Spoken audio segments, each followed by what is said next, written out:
And so I'm going to tell you a version of the Bearskinner that's partly from Laura Amy Schlitz and partly from the Brothers Grimm, and maybe a little bit just partly from me. So let's get started. First of all, you should know there was a man and he was a soldier. And this particular man was a really good soldier. He was really good at aiming. He was really good at hand-to-hand combat. He was really good at tracking. Just everything he did as a soldier, he was good at. But there was a problem.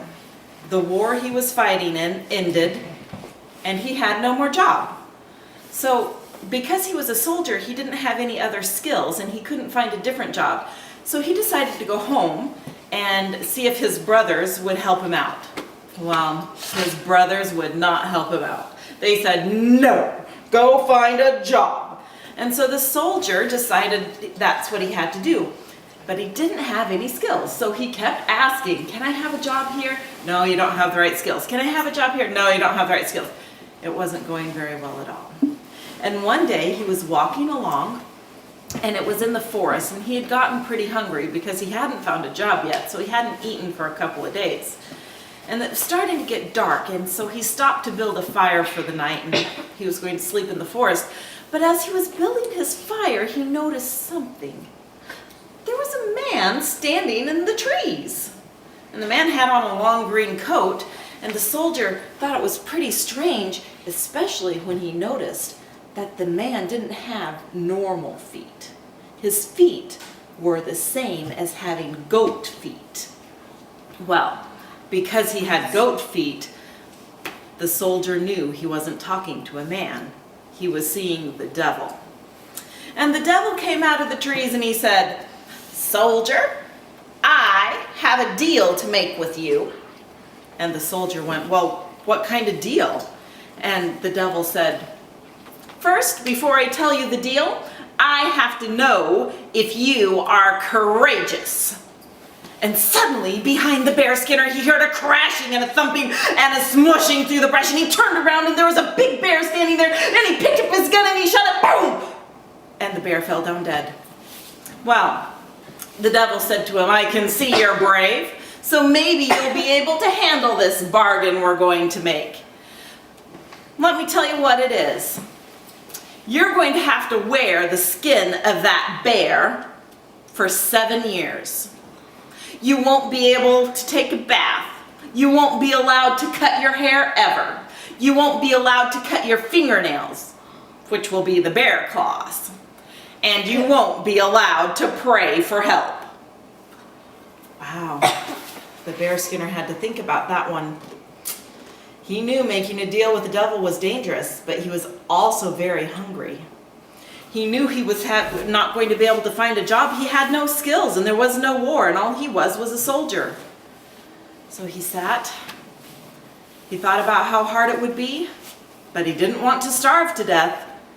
So he agreed. And the moment he agreed, the skin from the bear came off of the bear and wrapped itself around the Bearskinner, and he became not a soldier, but the Bearskinner. He still had the face of a man, but he was wearing the skin of the bear. Well, the first year was fine. The Bearskinner went around. The innkeepers would let him in. He would sleep and have a nice bed to sleep in. Had plenty of food to eat because, as part of the bargain, the devil had agreed to give him as much money as he could spend. So the first year was no problem. But at the end of the first year, he started to look pretty bad. And he started to smell pretty bad too. And so the people at the inns and the restaurants didn't really want him to come in anymore. So instead of having a nice comfortable bed, the innkeepers would tell him, "Well, you can sleep in the barn with the cows and the horses if you want." Or, "Yeah, we'll give you a dinner, but you have to eat it outside." Second year. It passed, but by the end of the second year, he smelled awful, and his claws were long and hideous, and his fur was all dirty and matted and gross, and nobody wanted anything to do with him. It was so hard for him to even get a meal anymore because no one was even willing to hand the food out the door so he could eat in the back. Even though he had money, he was still not doing very well. So one night, near the end of the 3rd year, the Bearskinner was standing on a bridge, thinking about killing himself. And as he stood there on the bridge, he noticed a woman and her very small baby off to the side of the bridge. And the woman was crying because she was so poor she couldn't afford food and a house for her baby. And the Bearskinner watched her for a moment, and suddenly he remembered he had a pocket full of money. So he reached in and he took out a handful of gold and he offered it to the woman and said, "You can have this gold." But she would not come near him. He stank, he smelled bad, he was scary. So instead, the Bearskinner threw her the gold.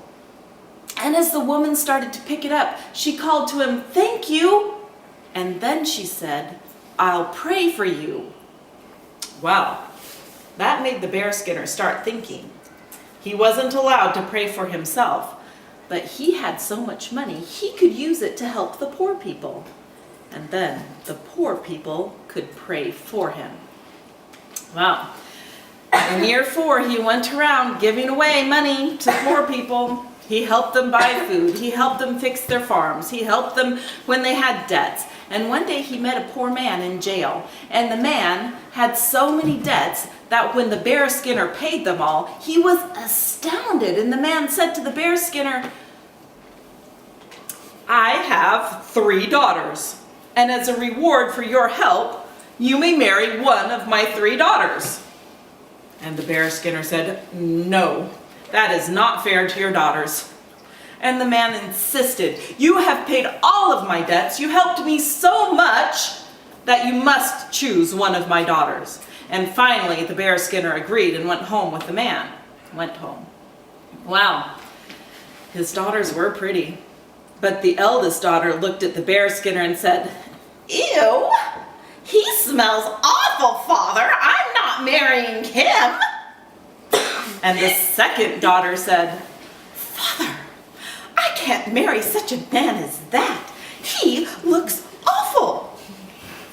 And the third daughters looked at him and said, "Well, he does smell bad, and he does look awful, but Father, I will keep your promise and I will marry him." The Bearskinner was surprised, but he reached into his pocket. He pulled out a golden ring. He broke it in half. He gave half to the daughter. He put the other half in his pocket and said, "If I come back in 7 years, then you'll marry me. But if I don't come back, you are free." Well, the years 5 and 6 and 7 were really hard. Things didn't get better. He was still disgusting. He was still stinky. He looked awful. But with the poor people praying for him, he made it to the end of the 7th year. And he went back to the forest where he first met the devil, and he called, "Devil!" And the devil appeared. "What? I did everything that you said I had to do. Now, I want you to keep your promise. I want you to turn me back into a regular man. And you promised that I would have as much wealth as I could spend for the rest of my life." The devil wasn't happy about it, but he turned him back. And the man, not a Bearskinner any longer, went, he got a bath, he cut his hair, he cut his fingernails, he bought a new coach with 4 horses, got some amazing new clothes, and he drove back to the poor man's house where the 3 daughters saw him coming. And as they looked out the window, the oldest 2 daughters were so excited because this very handsome and obviously very rich man was coming. They didn't know it was the Bearskinner, so they ran upstairs to put on some makeup and brush their hair and change clothes. But meanwhile, the Bearskinner was downstairs talking to the youngest daughter. And the Bearskinner pulled out the golden ring. And the daughter took her golden ring, and the 2 matched perfectly. And the youngest daughter and the man were married and lived happily ever after. Now you have to remember the moral of this story is not to give up regardless of how hard things can be. The end.